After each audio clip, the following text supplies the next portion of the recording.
Então você encontrou no nosso lugar. Seja bem-vindo ao canal Madrugada na Floresta, aonde todas as histórias ecoam para sempre no vazio. Eu sou o assombroso, seu companheiro da madrugada. E antes que o sono te encontre, deixe o seu like e se inscreva no canal e comenta de qual lugar que você está assistindo agora. E comenta que horas são aí, coloque o fone de ouvido e vamos nos aprofundar nessa história. Meu nome é Marcos, tenho 32 anos, moro no Taboão da Serra, zona sul de São Paulo, e trabalhei como motorista de aplicativo por quase 4 anos. Não vou dizer que era o trabalho dos meus sonhos, porque ninguém sonha em ser motorista de aplicativo, mas era honesto, me dava liberdade de horário e pagava as contas dentro de uma margem razoável se eu soubesse administrar os turnos. Aprendi que as melhores corridas eram nos fins de semana de noite, sexta e sábado, quando o volume era alto e as gorjetas apareciam. Aprendi que domingo era dia de família e movimento fraco. Aprendi que o turno da madrugada, das 2 às 6 da manhã, era um território à parte, com suas próprias regras e sua própria população, e que você precisava de um instinto específico para trabalhar ali sem se meter em problema. Esse instinto eu desenvolvi aos poucos. Todo motorista que trabalha de madrugada desenvolve. É uma coisa que não tem nome técnico, não está nos tutoriais do aplicativo, não vem escrito em nenhum lugar. É uma sensação que você aprende a reconhecer no estômago antes de reconhecer na cabeça. Quando aparece uma corrida com ponto de embarque num lugar que não faz sentido, numa rua sem saída, num endereço que você digita no GPS e o GPS hesita. Quando o nome do passageiro está certo e a nota está boa, mas alguma coisa entre o seu cérebro e a sua barriga diz que não. Quando você para na frente do endereço e as luzes do quarteirão estão todas apagadas e não tem ninguém na calçada, mas a corrida diz que o passageiro está esperando. Nessas horas você cancela. Você simplesmente cancela, anota o prejuízo da multa de cancelamento e vai embora. Todo motorista que trabalhou de madrugada por tempo suficiente tem esse protocolo, mesmo que nunca tenha colocado em palavras. É sobrevivência. É o tipo de sabedoria que a cidade ensina sem usar palavras, só usando situações. Na terça-feira que eu quero contar, eu ignorei esse protocolo. Ignorei meu instinto, ignorei a sensação no estômago, ignorei todos os sinais que eu mesmo havia aprendido a reconhecer ao longo de 4 anos. Ignorei por causa de 30 e poucos reais, que era o valor estimado da corrida. E esse foi, como descobri horas depois, parado no acostamento de uma estrada de terra, com as mãos tremendo e o coração na garganta. O meu maior erro. Mas deixa eu contar direito, desde o começo. Era terça-feira e eu estava trabalhando num turno que havia começado às 18 horas da tarde. Tinha sido um dia longo, daqueles que você começa animado e vai perdendo a energia por etapas, uma corrida de cada vez, o cansaço se acumulando nas costas, nos olhos, nos ombros. Fiz o jantar dentro do carro, num lanche que comprei numa padaria da Lapa, por volta das 9 da noite. Comi sem sair do banco do motorista, porque a corrida seguinte já havia chegado, enquanto eu ainda estava no caixa. Esse é o problema do turno de noite.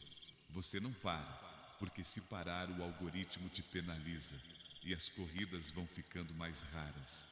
Por volta da meia-noite, o volume começou a cair, como sempre acontece na segunda metade da semana. Sábado de madrugada, você ancora num bairro bom e as corridas chegam quase sem parar. Terça de madrugada é diferente.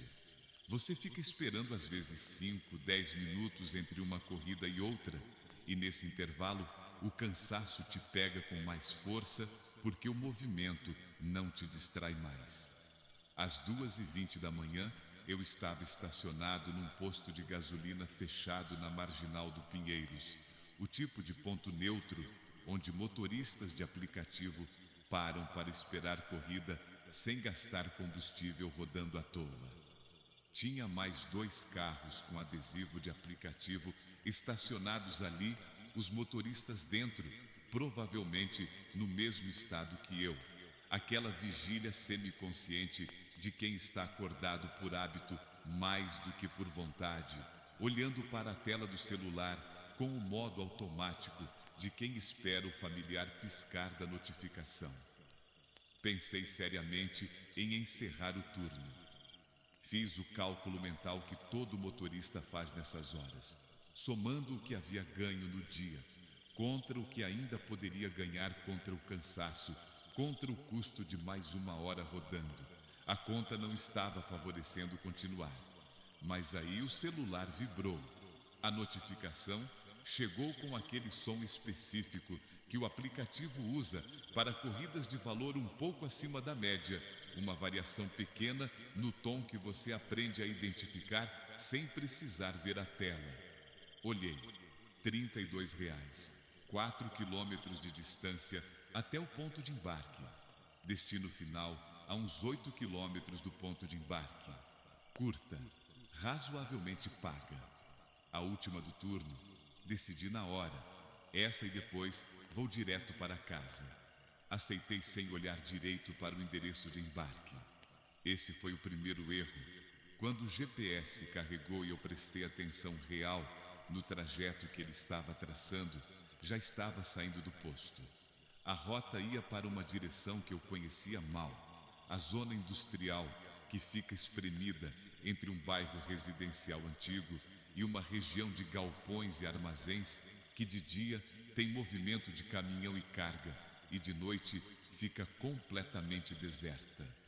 Já havia feito corridas naquela área antes, pegando trabalhador de turno na saída de alguma fábrica, levando até o metrô mais próximo. Mas o horário nesses casos era sempre o fim do turno industrial, umas 5, 6 da manhã. 2:30 da manhã não havia turno nenhum terminando ali. O GPS foi me guiando pelos bairros, primeiro pelas ruas mais movimentadas, depois pelas que ficam entre o movimentado e o deserto, depois pelo deserto mesmo. Depois de uns 15 minutos de trajeto, percebi que as ruas estavam virando algo diferente. O asfalto deu lugar a um calçamento de paralelepípedos irregular, daquele tipo antigo que chacoalha o carro de um jeito específico e faz o volante vibrar levemente nas mãos.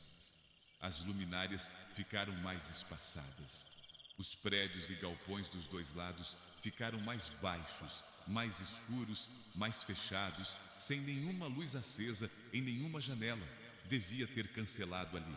Sei disso agora. Naquele momento, o instinto estava gritando. A sensação no estômago que eu havia passado 4 anos desenvolvendo estava mandando um sinal claro. Mas o cansaço embota certas coisas.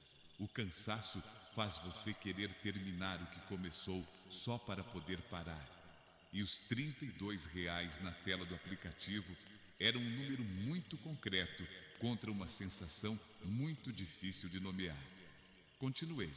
O GPS me levou até onde o calçamento de paralelepípedos terminava e a terra batida começava. Uma estrada de terra estreita que seguia por uns 200 metros na escuridão e terminava, segundo o aplicativo, no ponto de embarque da corrida. De cada lado da estrada havia o que parecia ser vegetação baixa, mato, aquele tipo de crescimento que acontece nos terrenos abandonados de São Paulo quando ninguém olha por tempo suficiente. A chuva que havia começado durante o trajeto, uma chuva leve de madrugada, fazia o limpador de para-brisa trabalhar em ritmo baixo, aquele ritmo certo, que você mal percebe quando está tranquilo e que parece ensurdecedor quando você está tenso. Estava tenso. No fim da estrada de terra, onde o aplicativo indicava o ponto de embarque, havia um galpão. Pelo que eu conseguia ver com os faróis, era uma estrutura grande, de uns 2 andares, com as paredes de concreto manchadas por umidade e pelo tempo.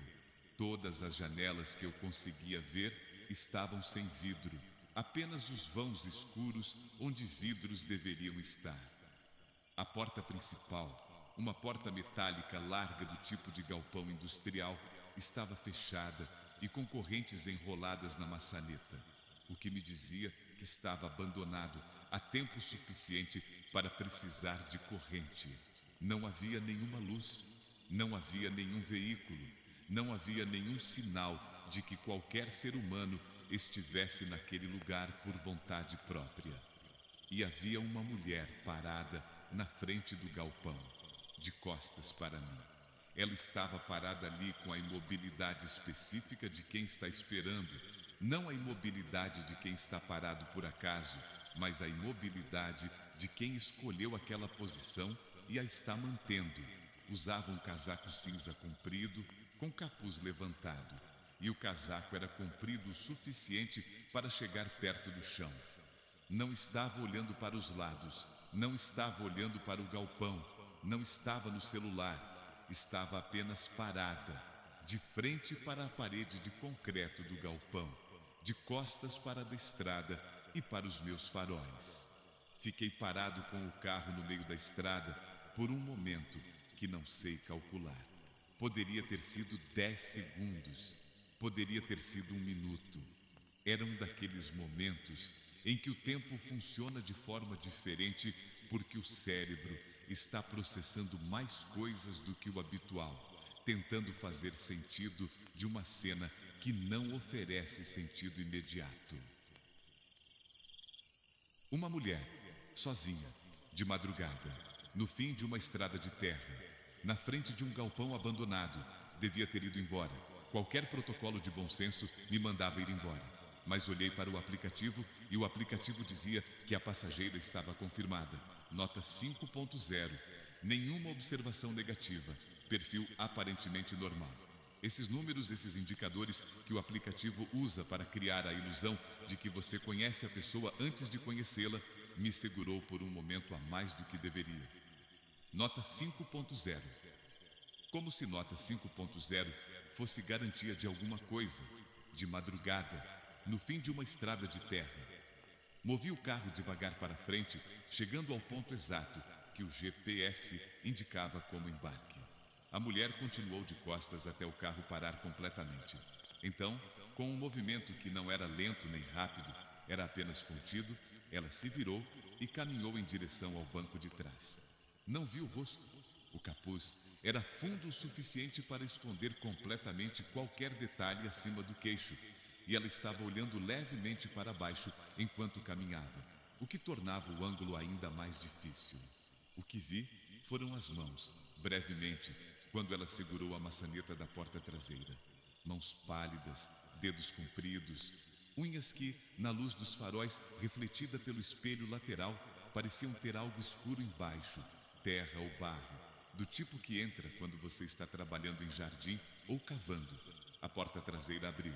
Ela entrou, a porta fechou, e o som da porta fechando foi o que me perturbou, a primeira vez, naquele exato momento, antes de qualquer outra coisa acontecer. Não foi um som normal de porta de carro fechando. Era o som certo, tecnicamente, o clique mecânico que eu conheço de cor depois de 4 anos, ouvindo passageiros entrarem e saírem. Mas havia algo na ressonância daquele clique que estava errado, uma qualidade de eco que não deveria existir num espaço fechado e preenchido por uma pessoa, como se o interior do carro fosse mais vazio do que deveria ser. Fiquei parado por um segundo que pareceu muito mais longo. Olhei pelo retrovisor interno. Via o casaco cinza, o capuz levantado, a posição sentada de alguém no banco de trás. Tudo visualmente correto. Engoli em seco. Assumi a postura de motorista experiente que já pegou de tudo e não deixa nada transparecer. Boa noite, eu disse, tentando o tom casual e profissional que havia praticado por anos. O destino é o condomínio das Palmeiras? Silêncio. Não o silêncio de quem está com fone de ouvido e não ouviu. Não o silêncio de quem está olhando para o celular e está distraído. Era um silêncio ativo, O tipo de silêncio que tem peso, que você sente ocupando o espaço entre você e a outra pessoa como uma coisa física. Esperei uns 2 segundos e repeti com cuidado: condomínio das Palmeiras, isso mesmo. O capuz se moveu levemente. Um aceno de cabeça. Mínimo, mas identificável. Confirmado. Digitei o endereço, que já estava no aplicativo, esperando o GPS recalcular a rota de volta para a área civilizada, e coloquei o carro em movimento. A chuva havia aumentado um pouco, o limpador de para-brisa acelerou meio ponto no ritmo. Fiz a manobra para virar na estrada estreita, os faróis varrendo o mato dos 2 lados, e comecei a sair dali. Foi mais ou menos nesse momento que o cheiro apareceu. Não foi gradual, foi de uma vez, como se alguém tivesse aberto um frasco no banco de trás. Aquela presença súbita de cheiro que toma o espaço antes que você tenha tempo de se preparar. Mas não era um frasco de perfume, não era nada que se compra em loja.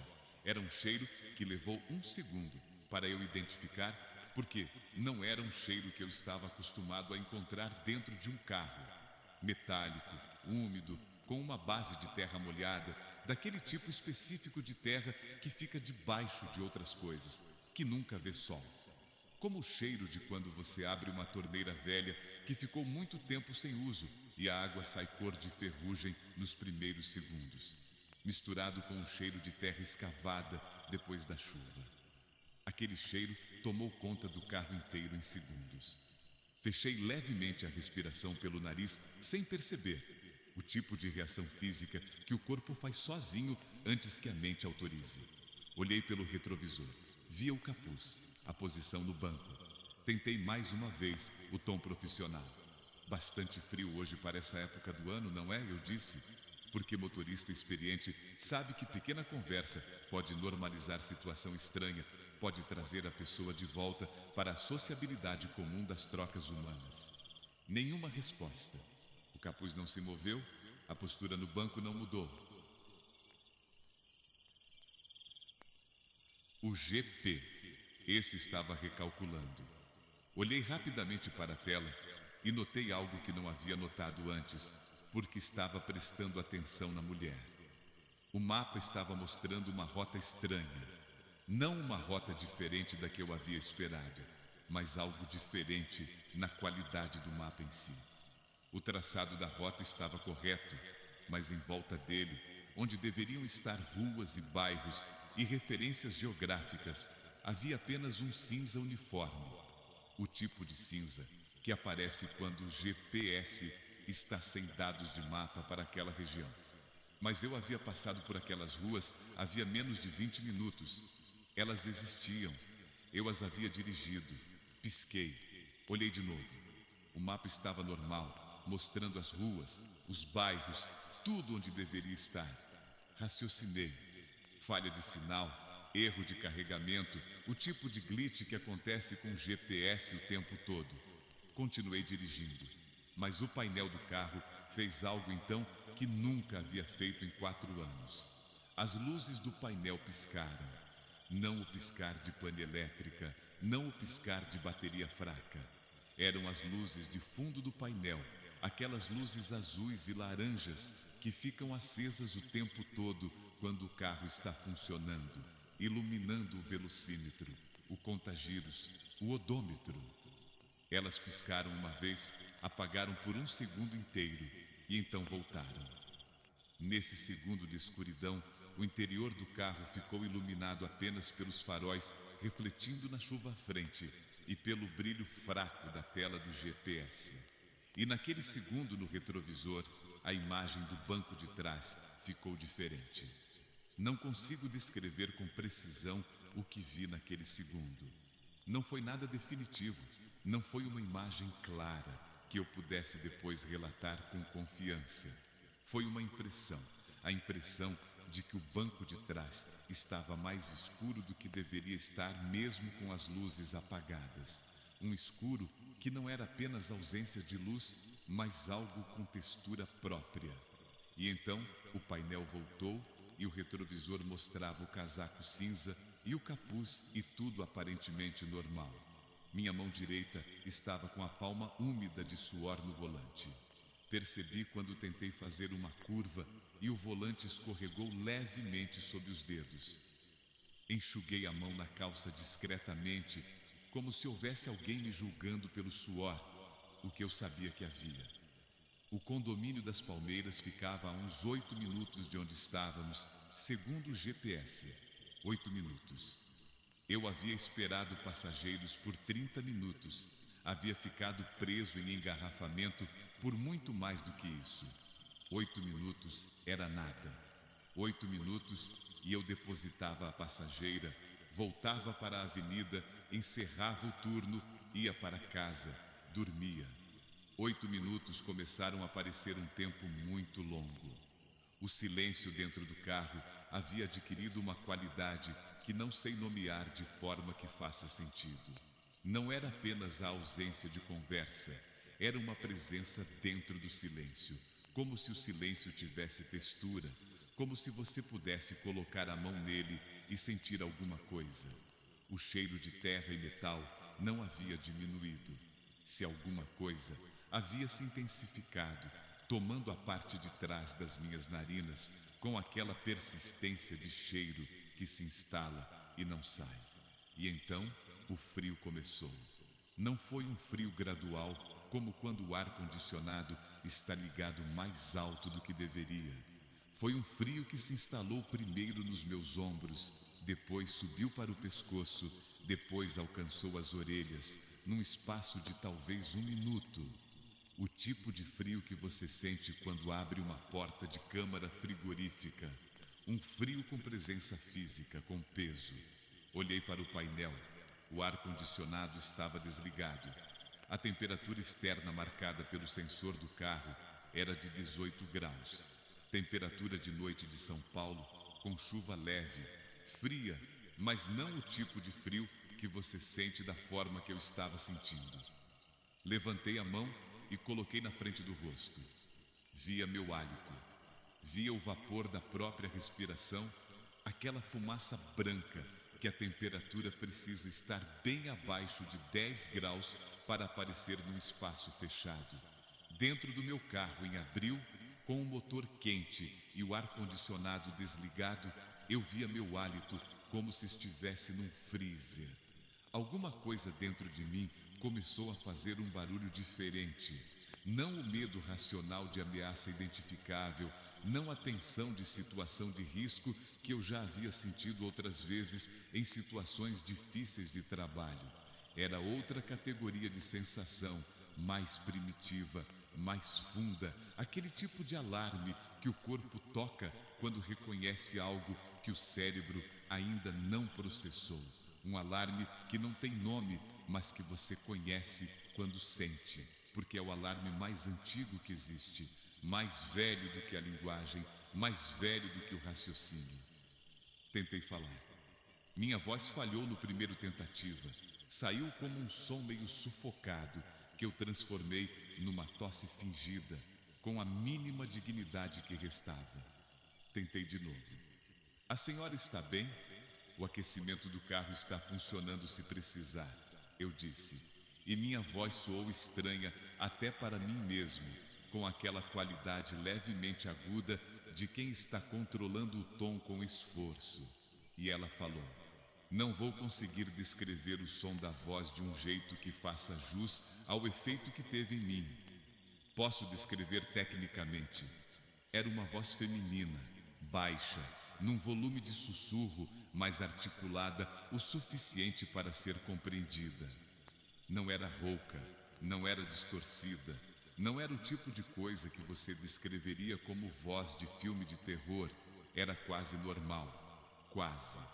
O quase é onde está o problema. Era uma voz que parecia vir de dentro da minha própria cabeça. Não estou falando de forma metafórica, não estou dizendo que parecia próxima ou íntima. Estou dizendo que quando ela falou, o som não pareceu entrar pelos meus ouvidos de fora para dentro.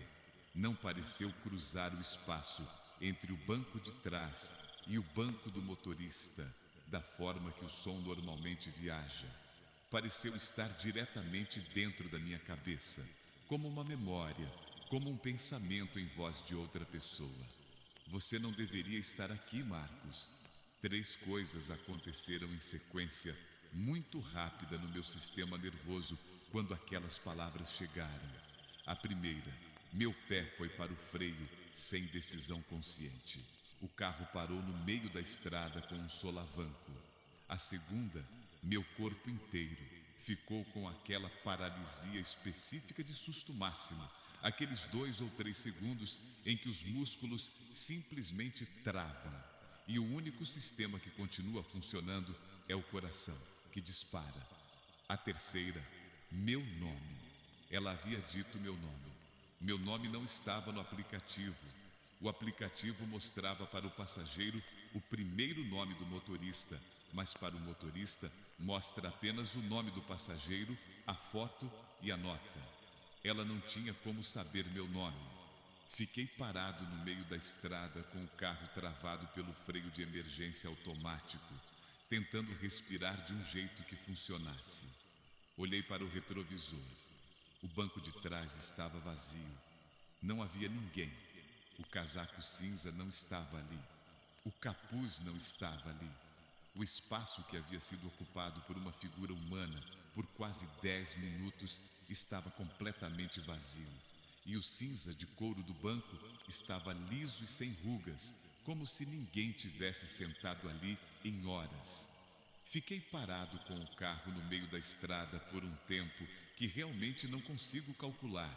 O limpador de para-brisa continuava seu ritmo certo, limpando a chuva fina que continuava caindo, e esse som mecânico e regular era a coisa mais normal do mundo naquele momento, e por isso me agarrei a ele mentalmente, como quem se agarra ao único ponto fixo quando está caindo. Então fiz a coisa mais idiota que eu poderia ter feito naquele momento, e sei disso. E fiz assim mesmo, porque o corpo às vezes age por conta própria, quando a cabeça ainda não voltou a funcionar. Abri a porta do motorista e saí do carro. Estava chovendo. A chuva era mais fria do que deveria ser. Aquela chuva de madrugada que não é pesada, mas é insistente. E caía na minha nuca e no meu rosto, enquanto eu fazia a volta em volta do carro até a porta traseira. Fiquei parado na frente dela por um segundo, olhando para o vidro escuro, tentando ver alguma coisa dentro. Não via nada além da minha própria reflexão parcial na chuva. Abri a porta. O banco estava vazio, mas o estofado estava encharcado. Não era água de chuva. Eu havia entrado agora, e a chuva era fina demais para ter penetrado assim. Era uma umidade que vinha de dentro do tecido. Uma água escura, não transparente, com uma coloração levemente amarronzada, que no interior escuro do carro parecia quase preta. E brotava do tecido do banco com aquela insistência de umidade profunda, como quando uma parede tem infiltração há muito tempo e a água atravessa tudo. E o cheiro, aquele cheiro de terra úmida e metal que havia ocupado o carro durante todo o trajeto, estava mais forte aqui, saindo desse banco encharcado com uma intensidade que me fez recuar involuntariamente. Fechei a porta, dei a volta, entrei no banco do motorista, fechei minha porta, travei todas as portas com o botão centralizado, o clique quádruplo do sistema de travamento, e fiquei ali ouvindo meu próprio coração por alguns segundos enquanto decidia o que fazer. O que fiz foi ligar o carro, colocar em marcha e sair dali na velocidade mais alta que a estrada de terra permitia com segurança, o que não era alto o suficiente para o meu estado naquele momento. Cada buraco no chão, cada solavanco, era uma agonia diferente da agonia do medo, mas igualmente insuportável. O GPS ficou recalculando durante uns 2 minutos enquanto eu saía da área, como se o sistema também precisasse de um tempo para recuperar a orientação. Quando alcancei o calçamento de paralelepípedos, respirei. Quando alcancei o asfalto, respirei mais fundo. quando apareceu a primeira luminária funcionando, acendendo o interior do carro com aquela luz laranja de sódio que é a luz de São Paulo à noite, senti algo que não era alívio completo, mas era algo na direção do alívio. Luz, concreto, cidade, regras que eu conhecia.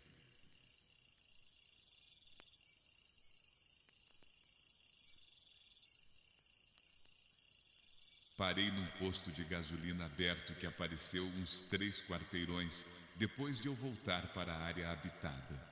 Não precisava de gasolina. Precisava de luminoso e de câmera de segurança e de atendente atrás do vidro blindado. Precisava de todas as coisas que significam que o mundo ainda funciona da forma que eu conhecia. Sentei com o carro parado na pista do posto por uns 5 minutos. As mãos tinham parado de tremer, mas ainda não eram completamente estáveis. Peguei o celular, precisava reportar o ocorrido para o aplicativo. Não sabia exatamente o que ia escrever, mas sabia que precisava reportar. Abri o aplicativo, fui para o histórico de corridas. A última corrida registrada no meu histórico havia sido concluída 2 horas e 40 minutos antes. Uma corrida da Lapa para Pinheiros, passageira chamada Juliana, trajeto normal, avaliação 5 estrelas, registrada completa, com recibo gerado. Não havia nenhuma corrida depois disso. Não havia nenhum registro de chamada aceita. Não havia nenhum registro de trajeto começado. Não havia nenhum registro de cancelamento. Não havia nenhum registro de passageira chamada Ana. Nota 5.0, ponto de embarque numa estrada de terra na zona industrial. Nada. Fiquei olhando para aquela tela por tempo demais, deslizando o dedo para cima e para baixo no histórico, como se o registro fosse aparecer se eu olhasse vezes suficientes. Não apareceu. O aplicativo estava completamente convicto de que a última corrida que eu havia feito tinha sido 2 horas e 40 minutos atrás, e que desde então eu havia ficado parado, sem aceitar chamada nenhuma. Minha primeira reação racional foi a de que havia algum erro no sistema. Acontece, o aplicativo tem falhas, às vezes corridas não registram direito, às vezes tem problema de sincronização. E abrir o suporte técnico e reportar quando meus olhos desceram da tela do celular para o tapete do passageiro. Havia algo ali, no tapete do lado do passageiro, entre o tapete de borracha e o trilho da porta. Havia um objeto pequeno, redondo, metálico. Alcancei, peguei, era uma aliança, não uma aliança nova, aquela prata brilhante que a aliança de casamento nova tem. Era uma aliança antiga, daquelas que ficam escurecidas pelo tempo e pelo uso, com aquela cor de prata que se aproxima do cinza quando o metal envelhece. O tipo de aliança que existia décadas antes dos modelos mais modernos, mais larga, mais grossa, mais simples. Levei até a luz do celular para ver melhor. A superfície interna tinha gravação, letras pequenas, estilo de gravação à mão que joalherias antigas faziam, o tipo que você não encontra mais nas joalherias modernas. Pus mais luz. Li. Ana, 1982. Fiquei parado com aquela aliança na palma da mão aberta por um tempo que perdi conta. A chuva continuava caindo lá fora, batendo levemente no teto do carro, com aquele som que em outras circunstâncias seria quase reconfortante. O atendente do posto olhava para mim pelo vidro com aquela expressão discreta de quem está monitorando, mas não vai se meter. Guardei a aliança, encerrei o turno. Fui para casa, fazendo o trajeto de memória, porque não conseguia olhar para o GPS sem lembrar daquele mapa com cinza onde deveriam estar as ruas. Cheguei, subi, deitei, não dormi. No dia seguinte, pesquisei o endereço do galpão. Levei um tempo para encontrar referências precisas, porque a zona industrial tem muitos galpões e muitos endereços que o Google Maps conhece mal. Mas encontrei. E encontrei também uma matéria de jornal local, do tipo de jornal de bairro que cobre coisas que os grandes veículos não cobrem, datada de 2011, sobre a história daquela área. O galpão havia sido construído em 1987, sobre o que havia sido, até 1985, um cemitério de indigentes administrado pela prefeitura. Um cemitério do tipo que existia para dar destino a pessoas que morriam sem família, sem identificação, sem ninguém que pudesse pagar por enterro. A prática de cemitérios de indigentes foi sendo descontinuada ao longo dos anos 80, conforme a regulamentação municipal mudou, mas o processo de desativação raramente incluía remoção dos enterros, que ficavam onde estavam enquanto o terreno aguardava nova destinação. A matéria mencionava que havia estimativa de mais de 300 enterros no terreno entre 1960 e 1985, a maioria sem identificação, alguns com apenas um primeiro nome registrado em fichas de papel, que o arquivo municipal havia perdido parcialmente numa enchente em 1992. A matéria não mencionava nenhum nome específico, mas a aliança que está guardada na caixinha de fósforos no segundo gaveta do meu quarto diz Ana, 1982. E 1982 está no meio do período de funcionamento daquele cemitério. E uma aliança de casamento num cemitério de indigentes significa que havia ali alguém que um dia foi casado, que um dia teve um nome completo, que um dia foi uma pessoa com história e não apenas um número numa ficha de papel que se perdeu numa enchente. Fico pensando nisso às vezes. Fico pensando no que aconteceu naquela estrada e tentando encontrar a interpretação que faça sentido dentro das regras do mundo que eu conhecia antes daquela noite. Falha do aplicativo. Possível, mas a falha teria que ser de uma natureza muito específica para apagar completamente uma corrida aceita sem deixar nenhum rastro. Alucinação por cansaço, considerada descartada, porque o banco encharcado foi real e a aliança foi real e o cansaço não cria objetos físicos. Pegadinha ou fraude, considerada descartada, porque nenhum esquema de fraude explicaria o banco encharcado, o frio dentro do carro, a voz com o meu nome e a ausência completa de qualquer rastro no sistema. O que me sobra quando esgoto todas as outras possibilidades é o que aconteceu. Não dirijo mais de aplicativo. Larguei o trabalho formalmente uma semana depois daquela noite, com uma desculpa banal sobre querer tentar outra coisa. A real razão é que não consigo entrar num carro à noite sem sentir algo mudar no ar quando a porta fecha.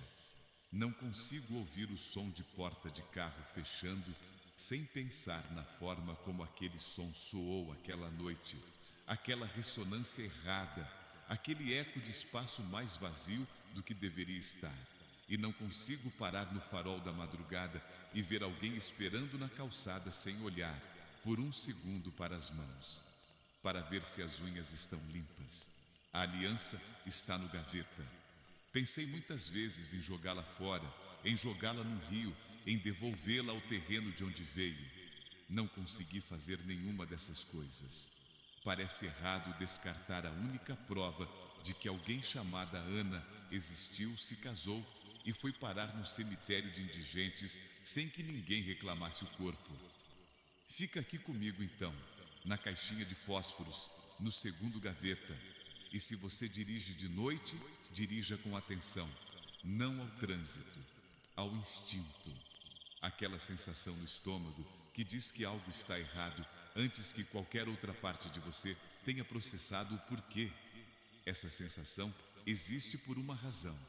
Eu ignorei a minha uma vez. Não ignore a sua. E se o GPS falhar em algum momento desta noite, se o mapa ficar cinza onde deveriam estar ruas que você conhece, Se o som de uma porta fechando soar com um eco que não deveria estar ali, por favor, não olhe para o banco de trás. Passei 3 meses sem dirigir à noite. Não foi uma decisão consciente. Não sentei e pensei, preciso parar de dirigir à noite. Foi uma coisa que o corpo decidiu por mim antes que a cabeça chegasse a qualquer conclusão. Nos primeiros dias depois daquela terça-feira, eu ainda tentei manter a normalidade. Fiz algumas corridas durante o dia, horário comercial, luz do sol, família indo ao shopping, executivo indo para a reunião, o tipo de corrida que não tem nada de errado com ela. Funcionava. Me sentia quase normal durante essas corridas. Mas quando o sol baixava e as luzes da cidade começavam a acender, alguma coisa mudava dentro do carro. Não fora, não nas ruas, não nos passageiros, dentro. Uma qualidade do ar diferente, uma tensão nos ombros que eu não conseguia relaxar, a atenção dos olhos querendo ir para o retrovisor interno com uma frequência que não tinha razão de ser, e o som das portas. Todo passageiro que entrava e fechava a porta atrás de si, aquele clique mecânico que eu havia ouvido milhares de vezes em 4 anos, havia adquirido uma dimensão que antes não tinha. Eu ouvia esse som e o meu sistema nervoso fazia uma comparação que eu não pedia para ele fazer. Comparava com aquele clique específico daquela noite. E a comparação durava apenas 1 segundo, mas era um segundo inteiro de desconforto que ia se somando corrida a corrida. Depois de 2 semanas de corridas diurnas, parei completamente. Fiquei 1 mês sem trabalhar, o que era uma situação financeira que eu não podia me dar ao luxo de sustentar por muito tempo, mas que sustentei assim mesmo, porque a alternativa era sentar naquele carro de noite e não conseguia. Usei as economias que tinha, cortei o que dava para cortar, pedi prazo no aluguel, com uma história de problema de saúde que não era completamente mentira, porque o que eu estava sentindo era um problema de saúde, de certa forma, mesmo que não fosse o tipo que aparece em exame. Foi durante esse mês que comecei a procurar outras histórias. Não por curiosidade mórbida, não porque queria me assustar mais do que já estava. Foi porque precisava saber se havia acontecido com alguém mais. Porque existe uma diferença enorme entre ser o único a quem uma coisa aconteceu e ser mais um numa lista de pessoas a quem a mesma coisa aconteceu. E essa diferença, por menor que pareça, muda como você se sente a respeito da sua própria sanidade. Se só aconteceu comigo, existe a possibilidade de que seja algo em mim. Se aconteceu com outros, então é algo no mundo, e o mundo é grande demais para eu ser o responsável por ele. Comecei a procurar em fóruns, aqueles fóruns de internet onde as pessoas contam experiências que não têm coragem de contar com o próprio nome, onde a combinação de anonimato e audiência cria um espaço específico para o tipo de história que não tem lugar nas conversas normais. Passei horas lendo relatos de motoristas de aplicativo, de taxistas, de qualquer categoria de trabalhador noturno que tivesse uma história do tipo.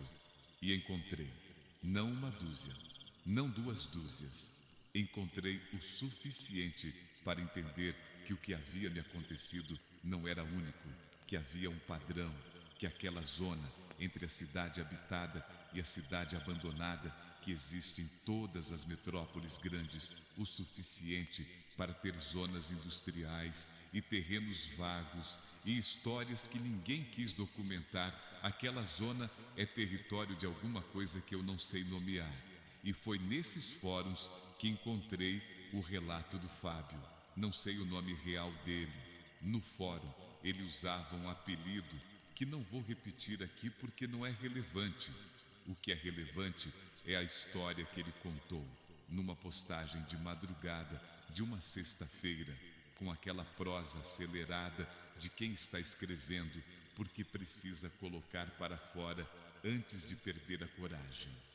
Fábio dirigia de aplicativo na região de Campinas. Tinha 41 anos na época do relato e havia trabalhado como motorista por 5 anos antes do que aconteceu com ele. A história dele começa num domingo de setembro, por volta das 3 da manhã, quando ele estava terminando o turno na região do centro de Campinas. Corrida curta, 2 quilômetros, valor baixo, mas aceitou porque estava na área e a corrida completaria uma meta interna que havia se dado para aquele turno. Ponto de embarque numa rua do centro antigo, daquelas ruas que de dia tem comércio e movimento e de noite ficam completamente abandonadas, com aquelas calçadas largas e os portões de ferro abaixados na frente de cada loja. Quando chegou ao endereço, havia um homem esperando na calçada, não numa posição de quem está esperando Uber, não olhando para o celular, não fazendo sinal. Estava parado na beira da calçada, com aquela imobilidade de quem está esperando algo há muito tempo, e parou de se importar com a espera. Velho, segundo Fábio, bem velho, 70 e tantos anos pelo menos, usando um terno escuro que estava um tamanho grande demais para a estrutura do corpo, do tipo de terno que as pessoas compram para enterro ou para casamento e depois guardam no armário por décadas sem usar. O homem entrou no banco de trás. Destino era um endereço residencial a 2 quilômetros. Fábio disse bom dia, porque já era tecnicamente manhã, e o homem respondeu com um aceno de cabeça mínimo. Tudo normal até esse ponto. Fábio começou a dirigir. O primeiro sinal de que algo estava errado foi o silêncio. Não o silêncio de passageiro que não quer conversa, que é perfeitamente normal e que todo motorista respeita. Era o silêncio do tipo que Fábio descreveu como o silêncio de uma casa fechada há muito tempo. Aquele silêncio que tem uma qualidade diferente do silêncio de espaço habitado. Como se o banco de trás tivesse se tornado, de alguma forma, um espaço que estava fora da corrente normal do mundo. O segundo sinal foi o frio. Fábio é de Campinas. Sabe que setembro pode ser frio no interior paulista, mas o frio que descreveu era o mesmo tipo de frio que eu havia sentido. Aquele frio que não faz sentido climaticamente, que não tem origem identificável, que se instala de dentro para fora. O terceiro sinal foi quando Fábio olhou pelo retrovisor e percebeu que não conseguia ver o rosto do passageiro. Não porque o homem estivesse com a cabeça baixa, não porque estivesse virado para o lado. O homem estava de frente, numa posição completamente normal de quem está sentado olhando para frente, mas a parte do rosto que o retrovisor deveria mostrar estava na descrição de Fábio, escura, não sombreada, não pouco iluminada. Escura da forma que o céu é escuro quando não há nenhuma nuvem e não há nenhuma estrela, aquela escuridão que é a ausência absoluta de luz. Fábio chegou ao destino, parou o carro, virou para trás para dizer chegamos. O banco estava vazio, mas havia algo no banco, na superfície do couro do banco traseiro, onde o homem havia sentado, havia uma impressão, não impressão de peso, não amassado de tecido. Era uma impressão diferente, como se o couro tivesse envelhecido naquele ponto específico, ficado ressecado e levemente rachado, da forma que couro velho fica depois de muito uso, mas apenas naquele retângulo de uns 40 centímetros, que correspondia exatamente ao espaço onde o passageiro havia sentado. O resto do banco estava normal, com a aparência de couro que Fábio cuidava e limpava regularmente. Aquele trecho parecia ter envelhecido 15 anos numa corrida de 2 quilômetros. Quando Fábio foi verificar o histórico no aplicativo, a corrida não existia. Mesmo padrão que o meu. 0 registro, 0 trajeto, 0 passageiro. Fábio parou de trabalhar naquela semana e não voltou mais. Sua postagem terminava com uma linha que ficou comigo. Não sei o que entrou no meu carro naquela noite, mas sei que não era algo que pertencia ao mesmo mundo que eu. E sei que me deixou algo, porque desde aquela noite tenho sonhos que não eram meus antes. Sonhos com um endereço que eu não reconheço, mas que sinto que deveria reconhecer. E toda vez que acordo desses sonhos, o couro do banco de trás do meu carro está um pouquinho mais envelhecido. Fechei o fórum depois de ler o relato do Fábio e fiquei parado olhando para a parede do meu quarto por um tempo.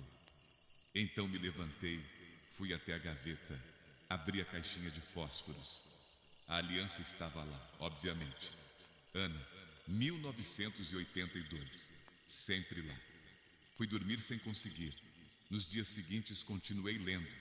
Encontrei mais histórias, espalhadas por diferentes fóruns e diferentes plataformas, motoristas de aplicativo, de táxi, de ônibus, de caminhão. A maioria das histórias tinha elementos em comum que eu havia aprendido a reconhecer.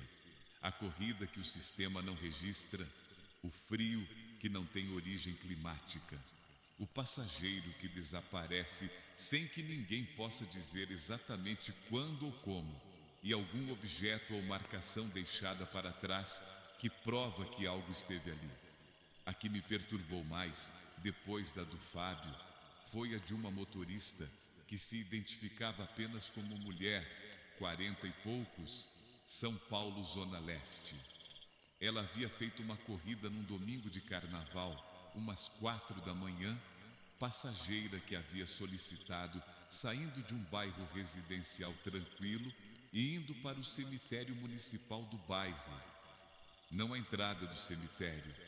O aplicativo havia registrado o destino como um ponto dentro do cemitério, o que ela havia assumido ser um erro de endereço, o tipo de coisa que acontece quando alguém digita rua e número numa pressa e o GPS interpreta errado.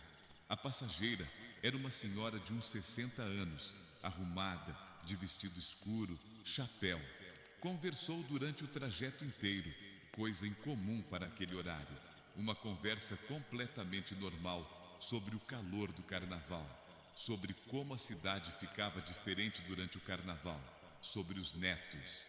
Uma conversa que a motorista descreveu como a mais agradável que havia tido com passageiro em muito tempo. Chegaram no destino.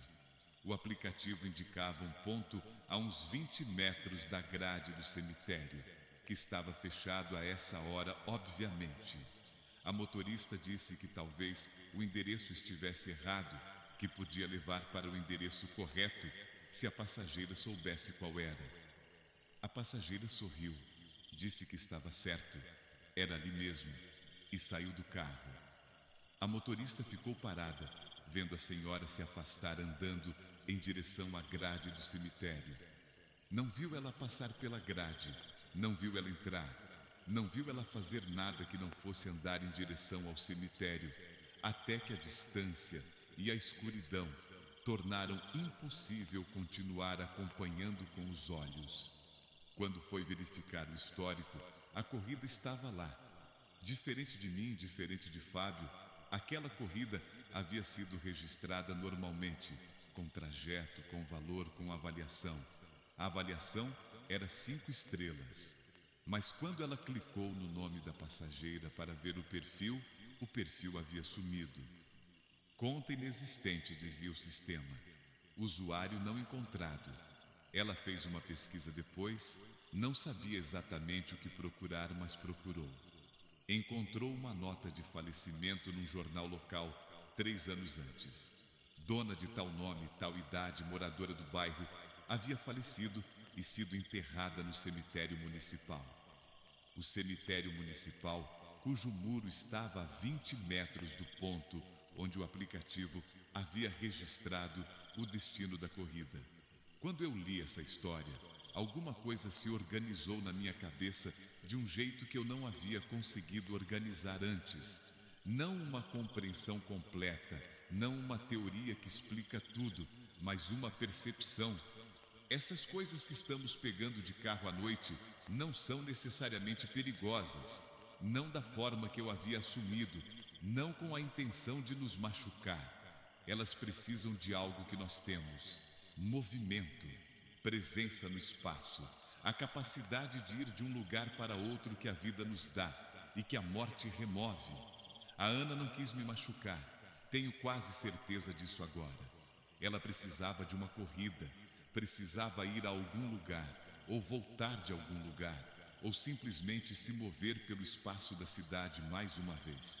E eu apareci com o carro no lugar certo ou no lugar errado, dependendo de como você olha.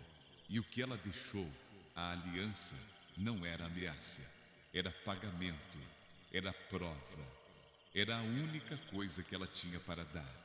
Isso não me fez sentir melhor de forma imediata, mas fez com que eu começasse a dormir um pouco melhor, o que não é pouco. Voltei a trabalhar 2 meses depois, mas não como motorista de aplicativo. Consegui emprego numa empresa de logística, entrega de carga durante o dia, caminhão pequeno, rotas fixas, endereços que eu conhecia de memória em 2 semanas. Trabalho com horário, com colega de equipe, com carregamento e descarregamento, que são atividades físicas que cansam o corpo e deixam a cabeça limpa. É diferente, é melhor. Mas teve uma coisa que aconteceu uns 3 meses depois que eu havia parado com o aplicativo, que preciso contar porque faz parte da história. Estava num evento, aniversário de um amigo, num bar na Vila Madalena. Tinha umas 30 pessoas, boa música, aquela descontração de fim de semana. Fui de metrô, porque havia bebido e havia planejado desde o começo não dirigir. Na saída do evento, depois da meia-noite, estava esperando o metrô já ter retomado a operação, ou decidindo se chamava aplicativo, quando a conversa ao meu lado tomou uma direção inesperada. 2 caras motoristas de aplicativo pelos adesivos nas jaquetas de uma empresa parceira estavam conversando com aquele tom de quem está terminando uma história que começou antes de eu prestar atenção. Um deles disse: "E aí, quando fui olhar o banco de trás, estava completamente vazio. E o meu aplicativo não tinha nenhum registro da corrida. Virei. Não sei exatamente o que apareceu na minha face, mas deve ter sido algo porque os 2 pararam e me olharam com aquela expressão de quem foi interrompido de forma inesperada. Me desculpei pela interrupção, me apresentei, expliquei em poucas palavras que havia passado por algo parecido. Os 2 se entreolharam com aquela expressão que eu reconheci imediatamente, porque era a expressão que eu mesmo havia usado quando encontrei o relato do Fábio no fórum. O alívio de não estar sozinho. Ficamos ali por mais 1 hora, os 3 trocando histórias. Um deles, o de Osasco, havia pegado um passageiro mudo que desapareceu do banco traseiro no meio de um viaduto e deixou para trás um documento de identidade de 1974. O outro, da Zona Norte, havia feito uma corrida onde o GPS o guiou para uma rua que simplesmente não existia no endereço físico onde deveria estar, como se a rua fosse um espaço entre 2 outros prédios que nunca havia sido construído, mas o aplicativo registrava como destino válido. Nenhum dos 3 de nós trabalhava mais de aplicativo. Foram mais de 3 horas de conversa, e quando finalmente nos separamos, cada um para o caminho de volta para casa, havia entre nós uma espécie de acordo tácito sobre o que aquelas histórias significavam. Não falamos sobre isso diretamente, mas estava lá. A cidade tem camadas. A cidade que a gente conhece, das ruas com nome e endereço e número de CIP e câmera de trânsito, é a camada de cima. Embaixo dela existe outra, ou outras, feitas de tudo que a cidade foi antes de ser o que é agora, de todos os terrenos que foram cemitério antes de virar galpão. de todas as ruas que foram estrada de terra antes de virar calçamento, de todas as pessoas que passaram por esses espaços e deixaram algo que não é exatamente presença, mas que também não é completamente ausência. E de madrugada, quando o movimento cai e o silêncio cria espaço para outras frequências, essa outra camada fica mais próxima da superfície. Não perigosa necessariamente, mas presente. E às vezes ela precisa de um carro. A aliança continua na gaveta. De vez em quando abro a caixinha só para confirmar que está lá. Não sei o que fazer com ela a longo prazo. Pesquisei nos registros do cemitério de indigentes se havia alguma Ana registrada no período, mas como a matéria do jornal mencionou, os arquivos foram parcialmente destruídos na enchente de 92. Não encontrei nada específico. Pode ser que o nome no registro fosse diferente do nome que ela usou no aplicativo, se é que esses nomes funcionam da mesma forma para o que ela era. Tenho pensado em voltar ao galpão um dia. Não de noite, não de carro e não sozinho. De dia, a pé, na companhia de alguém. Não sei exatamente o que espero encontrar ou fazer lá. Talvez nada. Talvez apenas fechar o círculo de uma forma que o meu cérebro pede que eu feche, aquela necessidade humana de colocar um ponto final nos lugares onde a história ficou em reticências.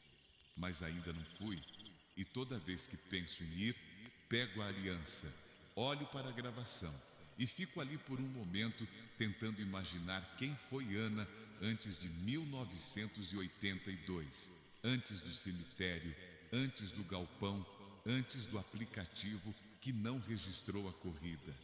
Imagino que era alguém que foi casada, que teve uma vida completa, com tudo que uma vida completa tem, o bom e o difícil, e que por razões que não consigo saber, foi parar num cemitério de indigentes sem ninguém para reivindicar o corpo. E imagino que depois de 40 anos naquele terreno, numa madrugada de terça-feira com chuva fina, ela viu as luzes de um carro entrar pela estrada de terra e decidiu tentar uma última vez. Não sei para onde ela queria ir. Não sei se chegou. Não sei se a corrida que eu não completei foi completada de alguma outra forma, num sistema de registro que não é o do aplicativo. O que sei é que a aliança está na gaveta e que toda terça-feira de chuva, quando ouço o barulho dos carros passando lá embaixo na rua, fico por um momento pensando nos motoristas que estão trabalhando naquela madrugada, nas corridas que estão aceitando, nos passageiros que estão entrando nos bancos de trás. E espero que o instinto de cada um deles esteja afiado. E espero que quando o estômago disser para não aceitar, eles não aceitem. Mas espero também, em algum lugar mais quieto dentro de mim, que alguém por aí esteja disposto a ser o motorista que a Ana precisou que eu fosse naquela noite. Que haja alguém no mundo com coragem suficiente para completar a corrida que eu não completei. Eu não sou essa pessoa. Aprendi meus limites naquela terça-feira. Mas talvez você seja. E se for? E se um dia você aceitar uma corrida num lugar que não faz sentido, num horário que não faz sentido, para uma passageira que não aparece no banco, mas cujo peso você sente de alguma forma no silêncio que ela cria ao seu redor, leve-a até o fim. Não cancele, não fuja, leve, porque talvez ela só precise ir para casa.